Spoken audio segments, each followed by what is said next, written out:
So welcome to Preparing the Case Study lecture. This is actually a third in a three-part series, and you should not listen to this until you've done parts 1 and 2, which were about a practice case study and steps to solve that. The course case study is located in your syllabus. It's known again as assessment number 5, and it's a key assessment for our accreditation effort. It's entitled Ability to Support Student Learning, Case Study Action Plan. It puts you in the role of building principal to a troubled school in a troubled school district. I won't go into the exact specifics because that's part of your case study is figuring that out. But again, you should read it at least twice, maybe more. Read it thoroughly, highlight it. You'll note that after the case study, we present 3 problems or 3 major issues that confront you as you begin your first year as principal. It's worth taking a minute and talking about each of these.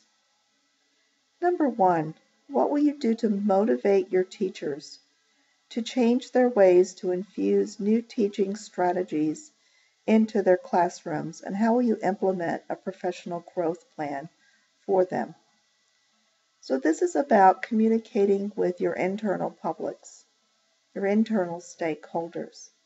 Think about what you've learned about communication in this course and apply it. Number 2, what will you do to provide an effective instructional program for all students to raise student achievement and the state ranking of Pacific Code? I would encourage you to think in terms here of communication with internal and external publics as well.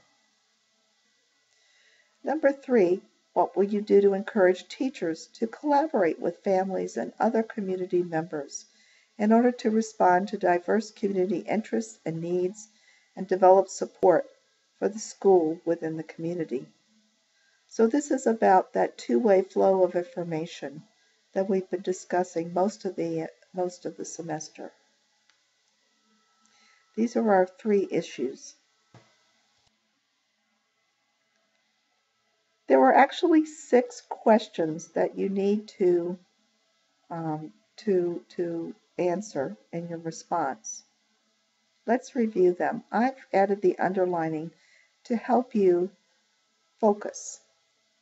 Number 1, develop an action plan to improve this school's problems which are related to developing, building, and sustaining community relations and to improvement of student learning. Your action plan must describe the following. The following 5 questions are really subcomponents of number 1. 2, identify the central issues within the case. 3, identify your short-term and your long-term goals. So don't just focus on one, do both. And define, what do you mean by short-term? In the short term, over the coming 3 months, be specific. In the long term, over the next 5 years, be specific. Indicate the actions you would take to develop collaboration among the diverse faculty and school community interests and need to improve teaching and learning. Make sure these are connected to goals. So it wouldn't make sense to have a goal statement and not have action steps to support it. Conversely, it wouldn't make sense to have action steps without it being related to a goal. Tie these in some way. Number 5, identify the steps you would take and whom you would call on for support. You need to be specific here. You need to think about, for example, how would you, if you're planning on having a parent meeting, how would you initiate that parent meeting? How would you get the word out? Who could you call on for support?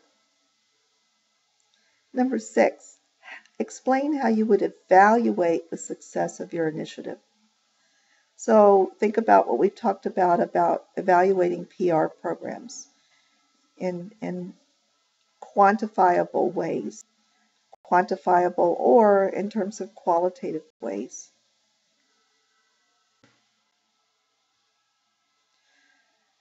What should you do? First, follow the steps described in the practice case study lecture.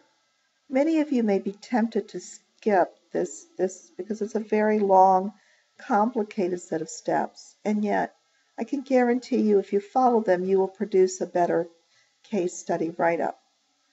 Take the trouble to read it several times, to highlight it, to summarize it, to state what the problem is, to go through all of the steps before you try to analyze the problem. Analyze the problem applying relevant data as we did in the practice case study. Your case study should be between 5 and 10 pages, double-spaced, size 12 font. Please stick to Arial or Times New Roman font. Don't submit in something like Comic Sans script. Use your course readings, lecture material, and your data for from the case for support. I also want you to realize that this case study is much more complex than our practice case study. It asks for more steps, it has more questions, and so you really need to spend some time, whereas the other response was probably 2 or 3 double-spaced pages. You really need to spend some time and thought and prepare a careful analysis. It is worth 35% of your grade. As you're preparing your analysis, think about how you could weave some of these course components into your response.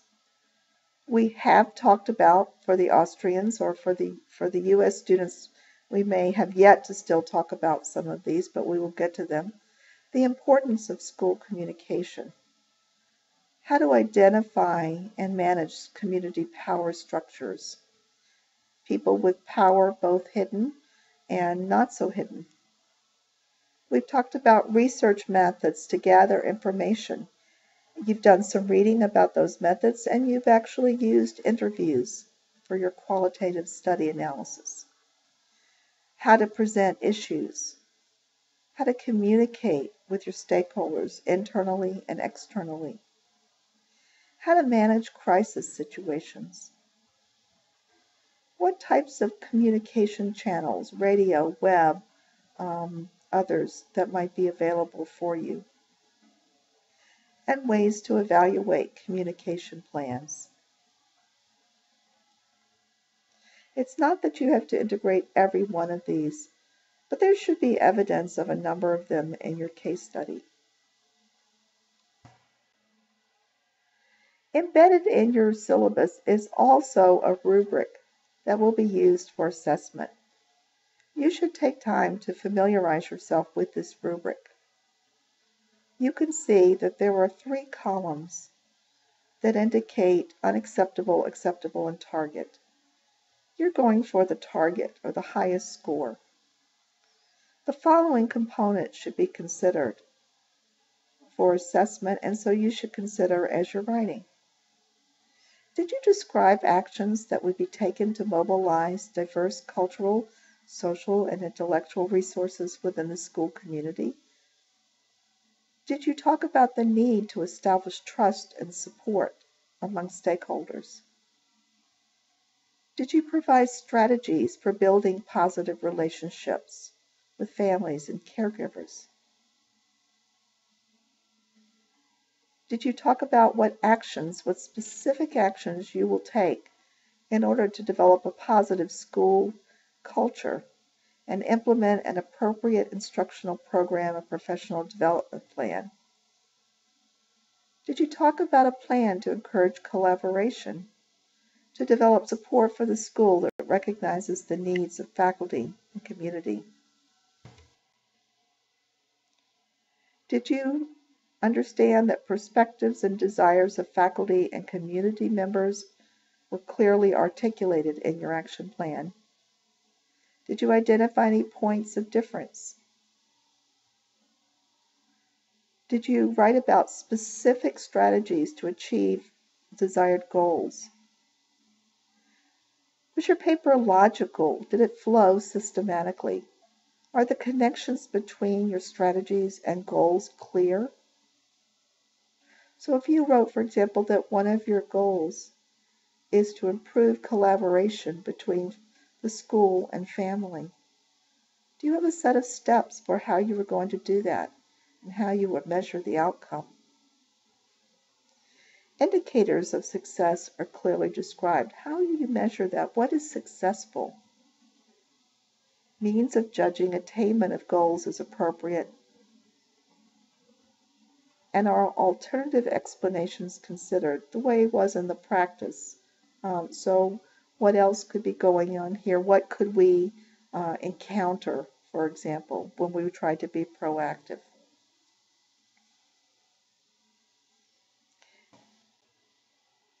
I want to spend a second talking still about the rubric before we go on.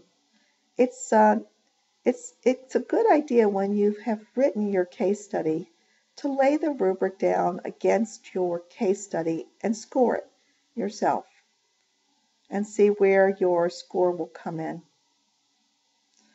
Do you need references? References consist of a list usually appearing at the end of an article that describe where the author used sources other than his or her own thoughts.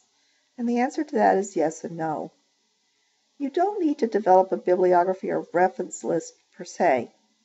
However, please provide in-text citations for any materials such as books, articles, or websites that you use to develop your ideas. It's important, we call this citing, and it's important to cite those ideas that are not your own. You do not have to cite my lectures, by the way. So, for example, we've done some readings in the book written by Kowalski. So if you're using material from Kowalski, you might say Kowalski 2009 suggested that.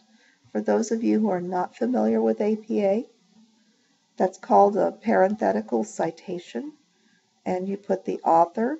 If it's more than one author, you put the authors and the date of the publication.